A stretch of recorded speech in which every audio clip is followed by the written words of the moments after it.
வணக்கம். இரவு நேர பிரதான செய்திகளினூடாக நர்மதா ஸ்ரீல். முதலில் தலைப்பு செய்திகள். எம்பாக்ஸ் பரவலை தடுப்பதற்கான முறைமைகளை பலப்படுத்துமாறு வலியுறுத்தல். பாகிஸ்தானில் முதலாவது எம்பாக்ஸ் நோயாளர் பதிவு. கடவுச்சீட்டு பெற காத்திருப்பவர்களுக்கு முக்கிய அறிவித்தல். வாக்குச்சீட்டு அச்சிடும் பணிகள் இன்று ஆரம்பம். சச்சின் சாதனையை நிச்சயம் இவர் முறியடிப்பார். பொண்டிங் யாரை சொல்கிறார்? இனி விரிவான செய்திகள். எமொரு ஜனாதிபதி தேர்தலில் 39 வேட்பாளர்கள் போட்டியிடும் நிலையில் ஒற்றை நிரல் கொண்ட வாக்குச்சீட்டானது 27 அங்குல நீளமும் 5 அங்குல அகலமும் கொண்டதாக இருக்கும் என எதிர்பார்க்கப்படுகின்றது. அதே நேரம் வேட்பாளர்களின் பெயர்களை இரட்டை நிரல்களுடைய வாக்குச்சீட்டு எனின் 13.5 அங்குல நீளம் மற்றும் அகலம் காணப்படும் என அரசு அச்சக திணைக்களம் தகவல்கள் தெரிவிக்கின்றன. வாக்குச்சீட்டு அச்சிடும் பணிகள் இன்று முதல் முன்னெடுக்கப்பட்டுள்ளதாக குறிப்பிடப்படுகின்றது. அத்தியாவசிய தேவை தவிர்த்து கடவுச்சீட்டுகளை பெறுவதை தவிர்க்குமாறு கோரிக்கை விடுப்பதாக குடிவரவு மற்றும் குடியல்கல்வு கட்டுப்பாட்டாளர் நாயகம் கர்ஷ இலுக்பிட்டியத் அறிவித்துள்ளார். லெத்ரனியல் கடவுச்சீட்டுகள் அக்டோபர் மாத இறுதிக்குள் அறிமுகப்படுத்த உள்ளதாக சில நாடுகள் இலத்திரனியல் கடவுச்சீட்டுகளை கோருவதற்கு வாய்ப்புள்ளதாகவும் அவர் தெரிவித்துள்ளார். இலத்திரனியல் கடவுச்சீட்டுகளை கொள்வனவு செய்யும் நடவடிக்கைகள் தற்போது இறுதிக்கட்டத்தில் உள்ளதாகவும் அக்டோபர் மாத இறுதிக்குள் 50 லட்சம் இலத்திரனியல் கடவுச்சீட்டுகள் பெற்றுக்கொள்ளப்படும் எனவும் கர்ச இலுக்பிட்டிய குறிப்பிட்டுள்ளார்.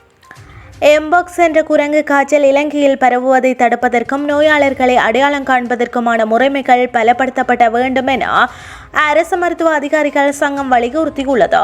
இந்த விடயம் தொடர்பில் ஊடகங்களுக்கு கருத்துரைத்த அதன் பேச்சாளர் வைத்தியர் சமில் விஜயசிங்க நோயாளர்கள் வெளிநாடுகளில் இருந்து இலங்கைக்குள் நுழைவதை தடுப்பதற்காக விமான நிலையங்கள் மற்றும் துறைமுகங்கள் உள்ளிட்ட இடங்களில் பரிசோதனைகள் அதிகரிக்கப்பட வேண்டும், அதற்கான முறைமைகளை பலப்படுத்த வேண்டும் என தெரிவித்தார். குறிப்பாக ஆப்பிரிக்க நாடுகளில் இலங்கைக்கு வருபவர்கள் உரிய முறையில் பரிசோதனைக்கு உட்படுத்தப்பட வேண்டிய தேவை உள்ளதாக அரசு மருத்துவ அதிகாரிகள் சங்கத்தின் பேச்சாளர் வைத்தியர் சமில் விஜயசிங்க அறிவுறுத்தியுள்ளார். இனி வெளிநாட்டு செய்திகள். உலக பொது சுகாதார அவசர கால நிலையாக பிரகடனப்படுத்தப்பட்டுள்ள எம்பாக்ஸ் அல்லது குரங்கு காய்ச்சல் நோயினால் பாதிக்கப்பட்ட முதலாவது நபர் பாகிஸ்தானிலும் கண்டறியப்பட்டுள்ளார். 34 வயதுடைய நபர் ஒருவருக்கு எம்பாக்ஸ் நோய் உறுதி செய்யப்பட்டுள்ளது.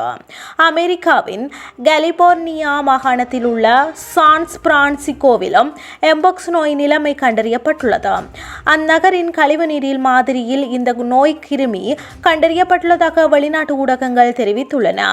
இதேவேளை நேற்று சுவீடனில் எம்பாக்ஸ் நோய் முதலாவது நபர் அடையாளம் காணப்பட்டுள்ளதாக தெரிவிக்கப்பட்டுள்ளது.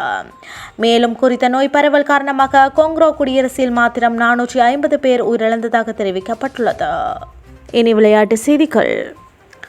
டெஸ்ட் கிரிக்கெட்டில் அதிக ஓட்டங்களை பெற்றவர் என்ற சாதனைக்கு சொந்தக்காரர் சச்சின் டெண்டுல்கர். டெண்டுல்கர் 200 போட்டிகளில் விளையாடி 53.78 சராசரியுடன் 15,921 ஓட்டங்களை பெற்றுள்ளார். இந்த பட்டியலில் ஜோ ரூட் தற்போது 7வது இடத்தில் உள்ளார். அவர் 143 போட்டிகளில் விளையாடி 12,027 ஓட்டங்களை குவித்துள்ளார்.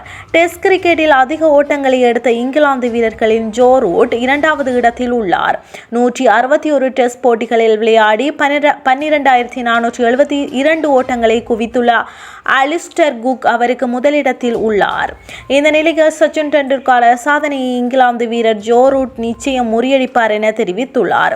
இது தொடர்பாக கருத்து தெரிவித்துள்ள ஆஸ்திரேலிய அணியின் முன்னாள் தலைவர் ரிக்கி பொண்டிங், டெஸ்ட் போட்டிகளில் சச்சின் டெண்டுல்கர் எடுத்துள்ள ஓட்டங்களை ஜோ ரூட் கடந்து செல்லக்கூடும். ரூட் ஆண்டுகளுக்கு 800 முதல் 1000 ஓட்டங்களை பெற்றால் டெண்டுல்கரின் சாதனை அவரால் முறியடிக்க முடியும். ஜோ ரூட் 33 வயது, சுமார் 3000 ஓட்டங்களால் அவர் பின்தங்கியுள்ளார். அவர் எத்தனை டெஸ்ட் போட்டிகளில் விளையாடுகின்றார் என்பதை பொறுத்து அமையும். அவர் ஆண்டுக்கு 10 முதல் 14 டெஸ்ட் போட்டிகளில் விளையாடினால் ஆண்டுக்கு 800 முதல் 1000 ஓட்டங்களை பெற்றால் ஜோ ரூட் அங்கு வருவதற்கு இன்னும் 3 அல்லது 4 ஆண்டுகள் மட்டும் இருக்கு. இதுவரை ஜோ ரூட் ஓட்டங்களை பெறுவதற்கு பசியுடன் இருக்க வேண்டும். டெஸ்ட் கிரிக்கெட்டில் அதிக ஓட்டங்களை பெற்ற சாதனையை இலக்காக கொண்டுள்ள அவருக்கு அதற்கான வயதும் உள்ளது என தெரிவித்துள்ளார். இத்துடன் செய்திகள் யாவும் நிறைவடைகின்றது. நன்றி, வணக்கம்.